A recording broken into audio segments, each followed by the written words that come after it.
Hello everyone, मैं हूं अपर्णा। स्वागत है आपका ड्यू ड्रॉप लर्निंग पर। आज हम बात करते हैं प्रतिशतता परसेंटेज टॉपिक के बारे में।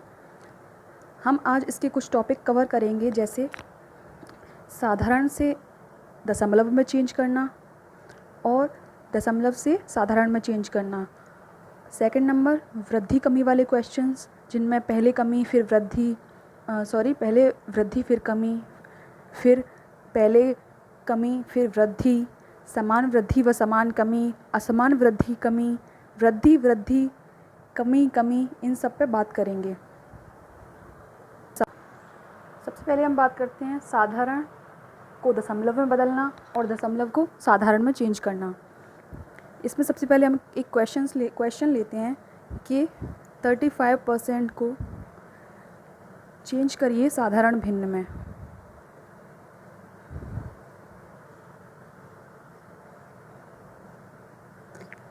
तो हम 35% को साधारण भिन्न में कैसे चेंज करेंगे?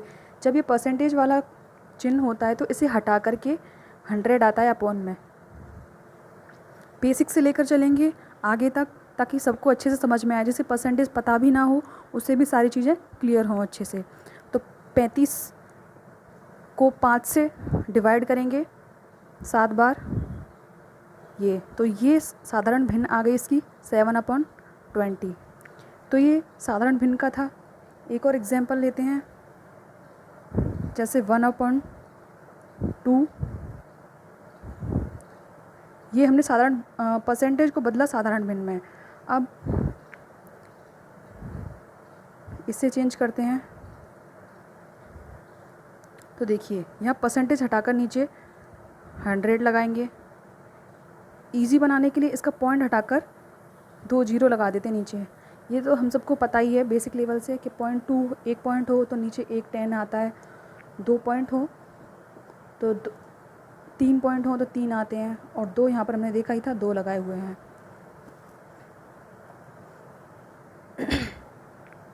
यहाँ ये इससे डिवाइड हो जाएगा,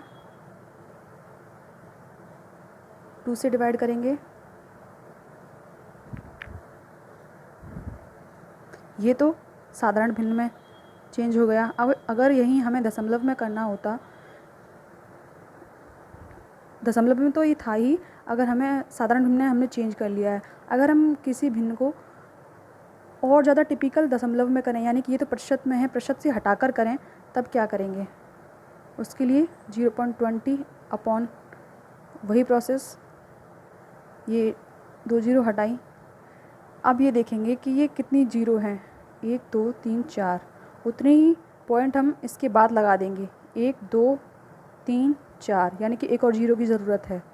1 2 3 4 यहाँ पॉइंट लगा देंगे, 4 जीरो हैं, ऐसे भी लिख सकते हैं।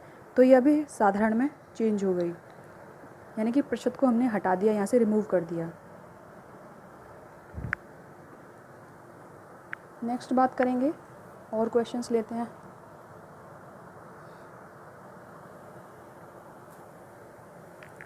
जैसे कि अगर हमें 7/10 को परसेंटेज में चेंज करना हो कि परसेंटेज में इसे कैसे चेंज करेंगे, तो परसेंटेज में चेंज करने के लिए 100 का गुणा कर देंगे, तो यह आया 70%। इससे साफ पता चल रहा है कि अगर परसेंटेज बनाना हो किसी को तो गुणा करेंगे 100 का, तो परसेंटेज हटाना हो तो भाग देंगे 100 का। सिंपल रूल है ये। इस तरीके से चेंज करने के लिए पूछ के हमें ऐसे भी क्वेश्चन दे सकता है, जैसे कि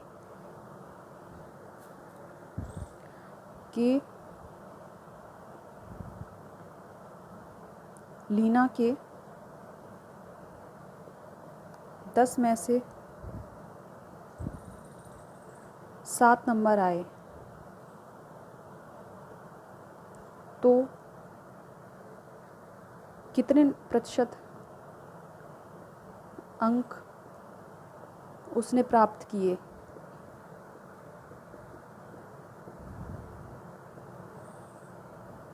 अब ये पूछ रहा है इनडायरेक्टली कि परसेंटेज में बताओ कि कितने उसने अंक प्राप्त किए। अब उसने अंक प्राप्त किए हैं 7, कितने में से किए हैं 10, तो जितने अंक प्राप्त किए हैं वो हम ऊपर लिखते हैं और जितने में से किए हैं वो नीचे लिखते हैं, और प्रतिशत में चेंज करना है क्योंकि हमें, तो इसीलिए हम इसका गुणा करके 100 करेंगे। तो ये आया 70%, मतलब लीना ने 70% मार्क्स प्राप्त करे। और इसके कुछ क्वेश्चंस देखें। जैसे कि 35% को चेंज करें तो सिंपल है, ये हमने अभी कर चुके हैं। 25 करते हैं, परसेंटेज का साइन हटाना है, नीचे 100 से डिवाइड करना है, 1/4 सिंपल। और अगर इसी को हम दशमलव में चेंज करना हो तो कैसे करेंगे, 1/4 करके भाग देंगे इसमें।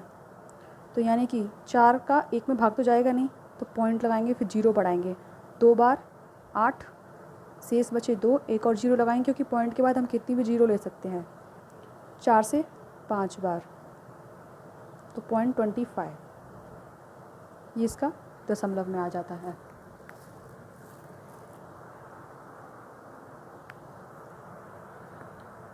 आगे हम अगर दूसरे टाइप पे चलें, वृद्धि कमी वाले क्वेश्चंस।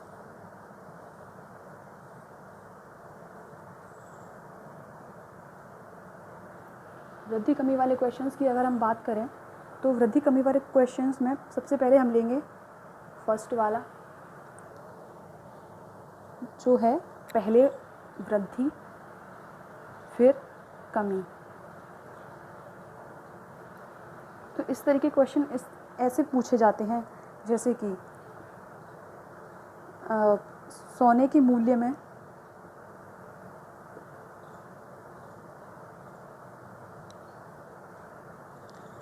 10% वृद्धि हो जाने से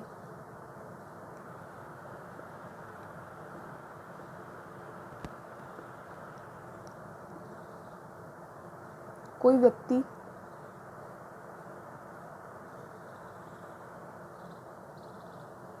इसे खरीदने में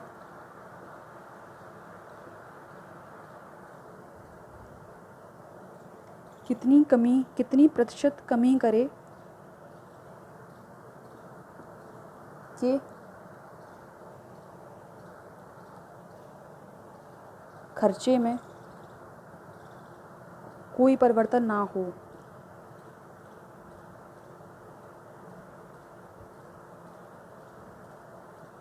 तो इस तरह के क्वेश्चन में हमें दिखते हैं कि यहाँ पे पहले वृद्धि हो रही है, फिर हमसे कमी पूछी जा रही है। तो इस तरीके के क्वेश्चंस में हम एक फॉर्मूला अप्लाई करते हैं जिसे कहते हैं R/100 प्लस माइनस R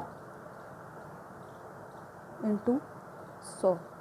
ये फॉर्मूला हम इसमें अप्लाई करेंगे। देखते हैं इसे सॉल्व करके। वृद्धि हो रही है यानी कि हम प्लस साइन का यूज़ करेंगे। देखिए प्लस का मतलब है यहाँ वृद्धि हो, सबसे पहले वृद्धि हो तब यूज़ करना है, और सबसे पहले अगर कमी हो रही है यानी कि टाइप 2 में जब पहले कमी हो फिर वृद्धि हो तब हमें पहले माइनस का साइन यूज़ करना है। तो यहाँ लिखेंगे 10/1110 क्योंकि वृद्धि हो रही है, इंटू 100,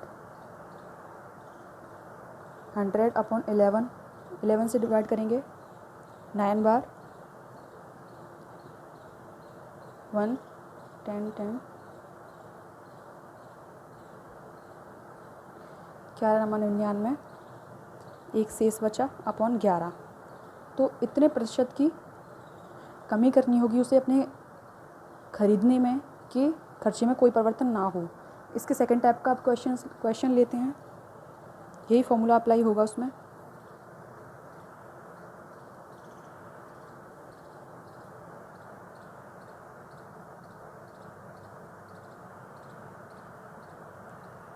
गेहूं के मूल्यों में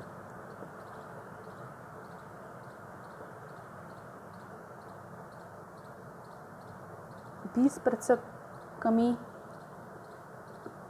हो जाने के कारण से एक परिवार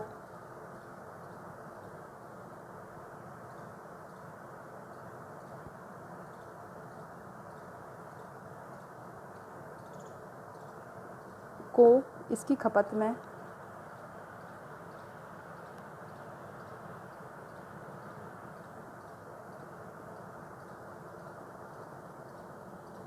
कितने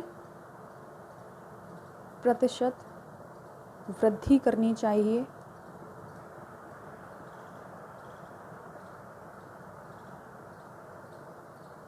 कि खर्चे में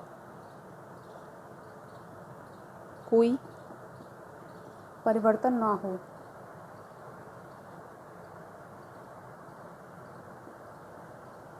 तो इसके लिए हम वही फॉर्मूला अप्लाई करेंगे, R/100 plus minus R/R into 100।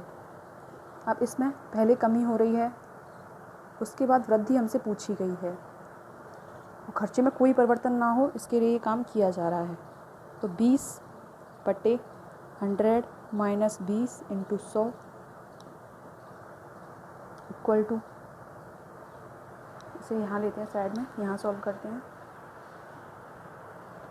20/80 into 100, 20 से 4 बार, 4 से 25 बार, तो इसका आंसर आएगा 25%। यानी कि अगर वो 25% की जो कमी करेगा, वृद्धि करेगा, तब जाकर कहीं खर्च में कोई परिवर्तन नहीं होगा। अगर 20% की कमी हो रही है यहाँ गेहूं के मूल्यों में, तो ये हमारा एक पॉइंट कंप्लीट होता है। अब आगे बढ़ते हैं।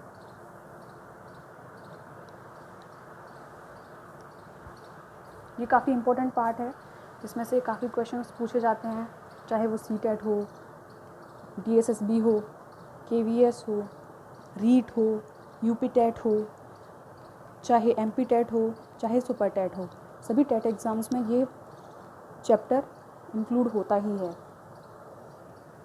आगे बात करते हैं इसके नेक्स्ट टाइप के बारे में, जब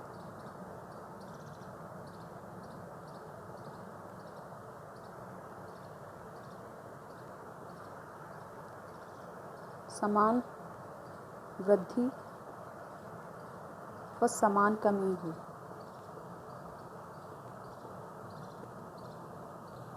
अभी हमने नोटिस किया था कि परसेंटेज, एक परसेंटेज दी हुई थी, पहले वृद्धि हो रही थी फिर कमी हो रही थी, या फिर पहले कमी हो रही थी फिर वृद्धि हो रही थी। अब हम बात करेंगे जब परसेंटेज समान दी हो, वृद्धि की भी और कमी की भी, तब क्या करेंगे। जैसे कि क्वेश्चन दिया हुआ है,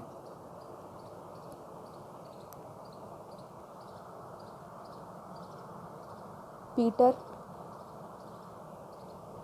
के वेतन में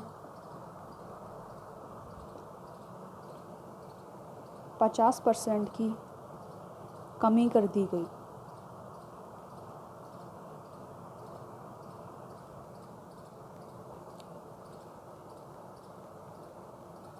शेष बचे वेतन में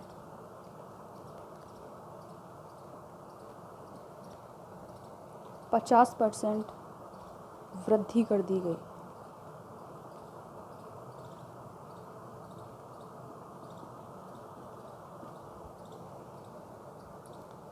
तो बताइए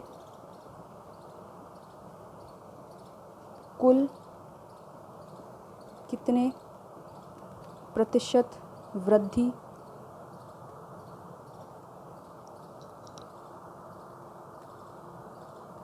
या कमी हुई।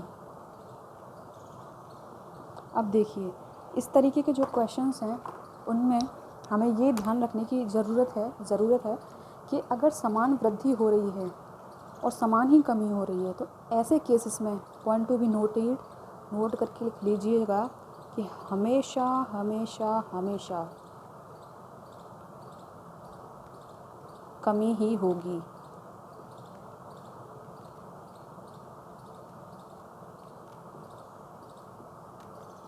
ये नोट करके रख लीजिएगा कि ऐसे केस में हमेशा कमी होगी। वो कंफ्यूज करने के लिए पूछेगा कि वृद्धि या कमी क्या हुई, लेकिन हमें याद रखना है कमी होगी। आप फॉर्मूला कौन सा अप्लाई करेंगे वो देखते हैं।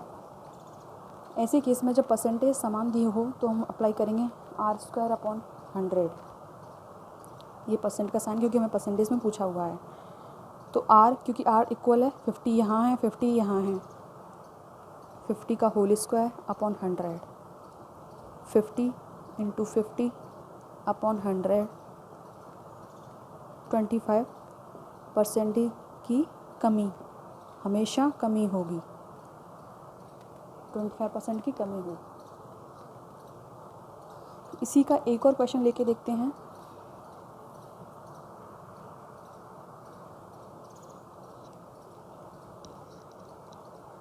जैसे कि ये जो चैप्टर है ये इक्वली जो मेंसुरेशन वाला पार्ट है उसमें भी काम में आता है, तो हम वहाँ भी इसका यूज़ करेंगे जब वहाँ प्रतिशत वृद्धि या प्रतिशत कमी पूछी जाती है। इस वाले चैप्टर का वहाँ भी यूज़ है। तो फिलहाल देखते हैं।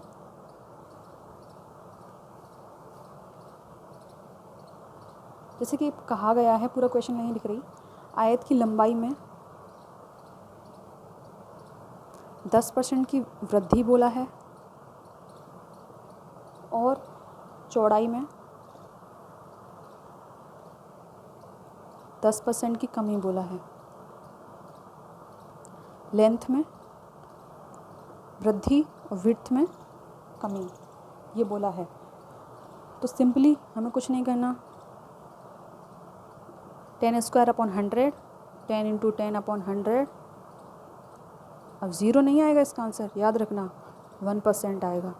1% की कमी ऑलवेज, फिर से याद रखना, हमेशा कमी होगी।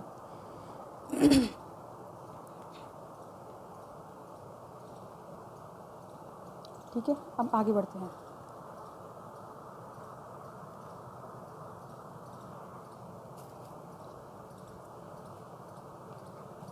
अब नेक्स्ट स्टेप था हमारा कि अगर कमी वृद्धि असमान हो,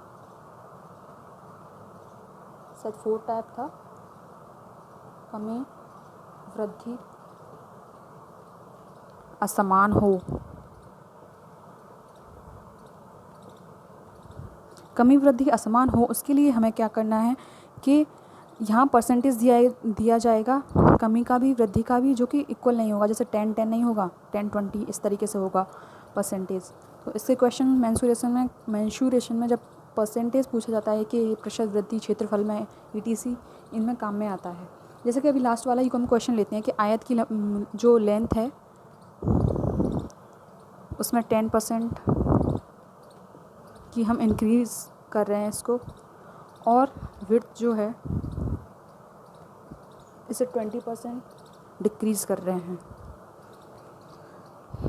तो लेंथ और विड्थ इनके बारे में दिया हुआ है। अब देखो परसेंटेज यहाँ अलग अलग है, कमी वृद्धि असमान है, तो इसके लिए एक फॉर्मूला अप्लाई होगा,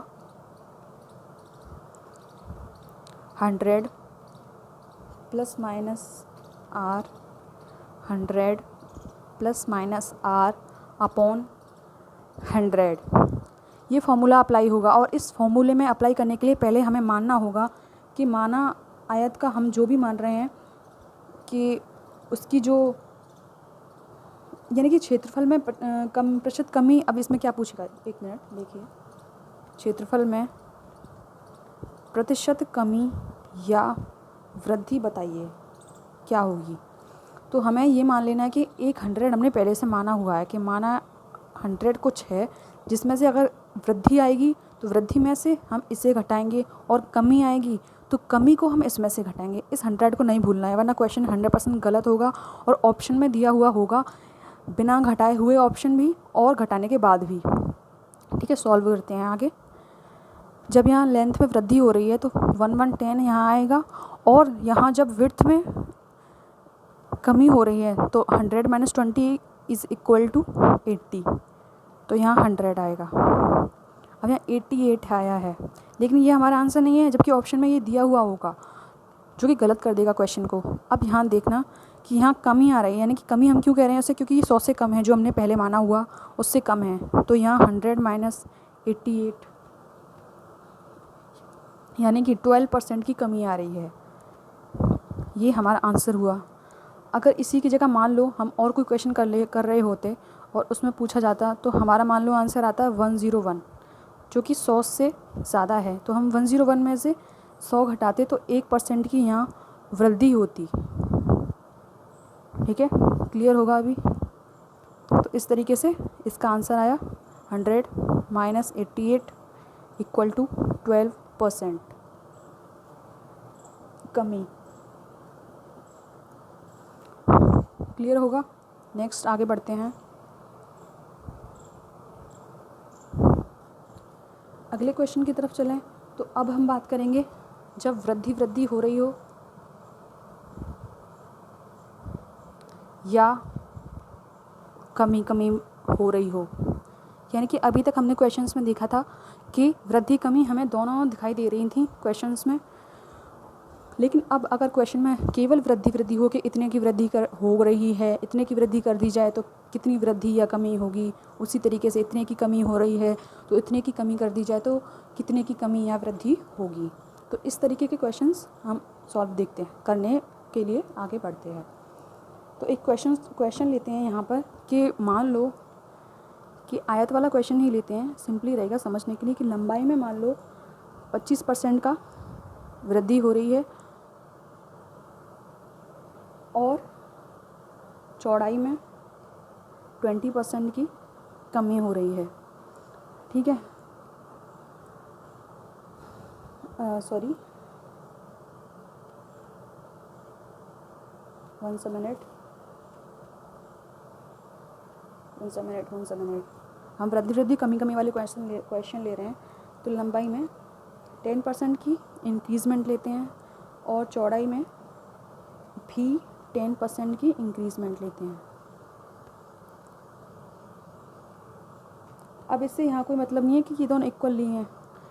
यहाँ हमारा दोनों में इंक्रीज़मेंट यानी कि वृद्धि से मतलब है। तो हम इस तरीके के क्वेश्चन को उसी फॉर्मूले से सॉल्व करेंगे जो अभी हमने अलग वाला यानी कि असमान जब दी हुई थी उससे सॉल्व किया था, यानी कि जो 100 माना था यहाँ पर और r plus minus 100 sorry 100 plus minus r 100 plus minus r upon 100, ये हमने जो माना था इसे, इसी से हम इसे सॉल्व करेंगे। बस इतना है कि यहाँ वहाँ हम एक डिजिट को घटा रहे थे, यहाँ दोनों को ही जोड़ेंगे। तो 1110 into 1110 upon 100 121 minus 100 is equal to 21% की इंक्रीज़मेंट हो रही है यहाँ पर उसके क्षेत्रफल में। अब उसी तरीके से एक कमी वाले क्वेश्चन की बात करें तो देख लेते हैं। लंबाई इक्वल टू 20% की डिक्रीज़मेंट, चौड़ाई इक्वल टू, यहाँ दिख नहीं रहा, इसे हटा देते हैं तब सॉल्व करते हैं आगे।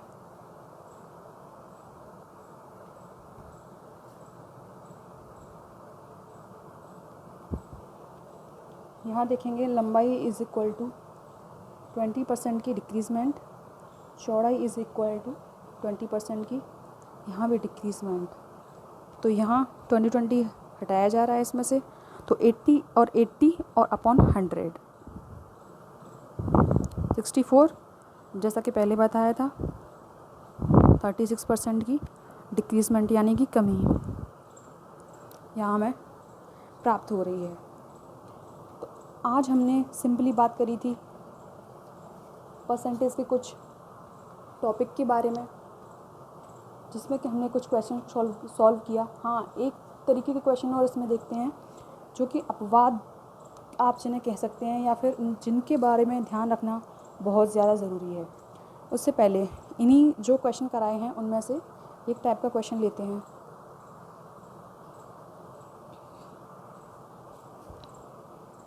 देखिए, अब हम एक क्वेश्चन लेते हैं जहाँ की 25% की इंक्रीज़मेंट है। अब किसी भी चीज़ में हो, बस हम क्वेश्चन सॉल्व करते हैं। 25% की इंक्रीज़मेंट है और 20% की डिक्रीज़मेंट है। तो फॉर्मूला जो बताया था 100 वाला वही यूज़ करेंगे। अब यहाँ 125 इंटू 80 अपॉन 100, अब इसे सॉल्व करेंगे। अगर हम 4 से इसे हटाएं, सॉरी 2 से, अब इसे 5 से हटाएं, 25 इंटू 4 100। अब 100, अब यहाँ ये मत सोच लेना कि 100% की कमी या वृद्धि हो रही है, नहीं, यहाँ 100 माइनस 100 यानी कि ना तो वृद्धि हो रही है और ना ही कमी हो रही है।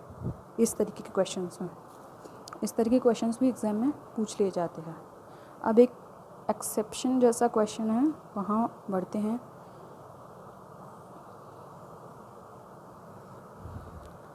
जैसे कि मान लो कोई चीज़ खरीदने या बेचने की बात हो रही है।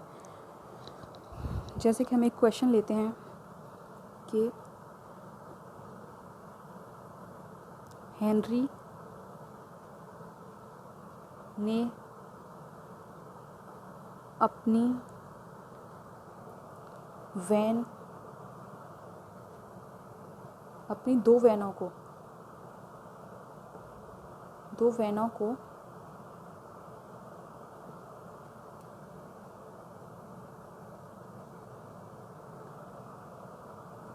वैनों में से प्रत्येक को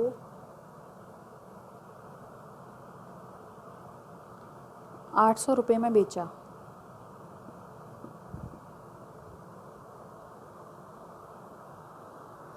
₹800 में बेचा। अब यहाँ आगे बात करते हैं, जो पहली वैन थी, फर्स्ट जब उसने बेची तो मान लो कि उसे 10% का लाभ हुआ, और जब उसने दूसरी वैन बेची तो उसे 10% की हानि हुई, सेकंड वाली पे 10% की हानि हुई। तो बताइए इस लेन देन में कुल कितने प्रतिशत का लाभ या हानि हुआ। अब जैसे वहाँ कमी वृद्धि पूछता था, यहाँ लाभ या हानि, बात वही है, बढ़ना या घटना। तो ये टेंशन नहीं लेनी कि यहाँ लाभ या वृद्धि कहाँ से आ गया। तो इस तरीके की क्वेश्चन में यहाँ नोटिस करना है, पहले से सॉल्व करते हैं। देखो क्या बताया था, जब परसेंटेज सेम हो तो कौन सा फॉर्मूला अप्लाई करना था, याद है ना, R² / 100% वाला, क्योंकि वहाँ परसेंटेज सेम थी, लाभ या हानि अलग अलग थी। तो यहाँ R² / 100 वाला फॉर्मूला अप्लाई करेंगे, 10 × 10 / 100, यानी कि 1% का उसे क्या होगा, क्या बताया था, इस ऐसे केसेस में हमेशा क्या होगा, हमेशा हानि या कमी। तो 1% की उसे हानि होगी।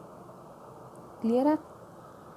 अब आगे बढ़ के देखें, यहीं दूसरा क्वेश्चन लिखते हैं।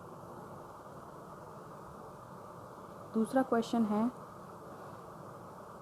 कबीर ने, सेम ईयर मान लेते हैं कि उसने भी 2 वैन ली, और यहाँ सेम मान लेते हैं इस क्वेश्चन को, उसने भी 2 वैन ली, उसे 880 रुपये में यहाँ खरीदा। सेम ईयर मान लो कि उसे फर्स्ट पे 10% का लाभ हुआ और सेकंड पे 10% की हानि हुई। तो यहाँ भी परसेंटेज लाभ या परसेंटेज हानि पूछ रहा है। अब इस केस में हमेशा याद रखना है कि देखिए, point to be noted, in questions में डिफरेंस क्या है। डिफरेंस है यहाँ तो ये बेच रहा है, यहाँ ये ख़रीद रहा है। तो यहाँ बेचने पे क्या हुआ, ये सिंपली सॉल्व किया गया, 1% हानि हुई। ऐसा नहीं है हमेशा बेचने पे, हाँ ओबियसली हमेशा बेचने पे हानि ही होगी अगर इस तरीके का क्वेश्चन आए तो, क्योंकि बताया है कि अगर परसेंटेज सेम दी हुई है, बेचने से मतलब नहीं, परसेंटेज सेम दी हुई हो तो हानि ही होगी। लेकिन हम अगर आगे बात करें इसमें, तो इनमें कंपैरिजन करने से हमें पता चलता है कि सेम ईयर, यहाँ भी हम सोच रहे होंगे कि ठीक है क्वेश्चन सेम है, इसे ऐसे सॉल्व करते हैं, यहाँ भी 1% की हानि होगी, लेकिन नहीं, यहाँ खरीदने पर डिफरेंस क्या होता है। देखिए हम इसे सॉल्व करते हैं।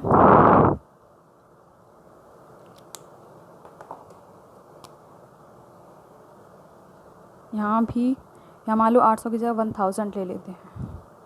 1000 का हम 10% लाभ निकालें, यानी कि 110 जोड़ेंगे इंटू 100, 1100 रुपये।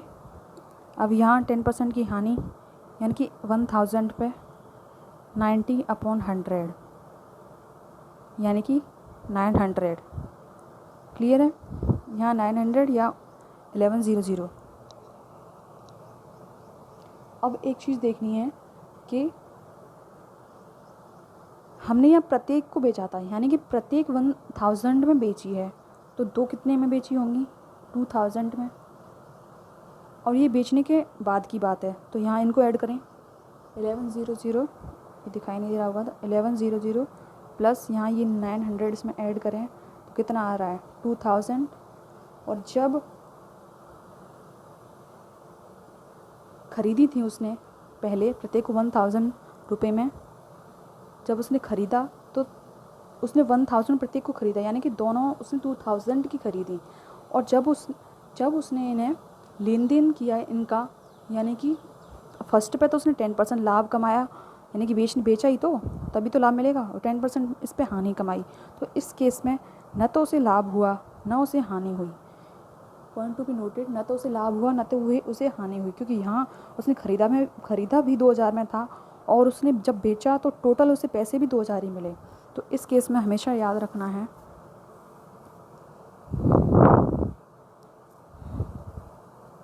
न कभी लाभ न हानि।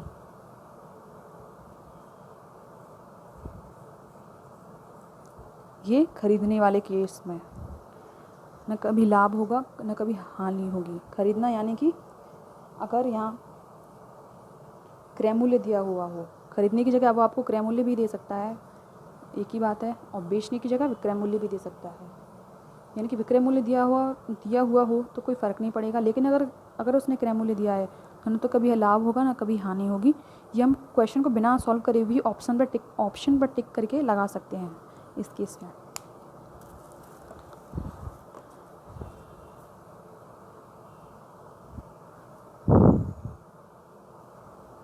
तो आज हमने बात करी थी कमी वाले क्वेश्चन की, साधारण भिन्न और दशमलव भिन्न में आपस में चेंज करने वाली। नेक्स्ट वीडियो में हम आगे बात करेंगे परीक्षा के पूर्णांक या पूर्ण मतदाताओं को पता लगाना, ये परसेंटेज का ही पार्ट है।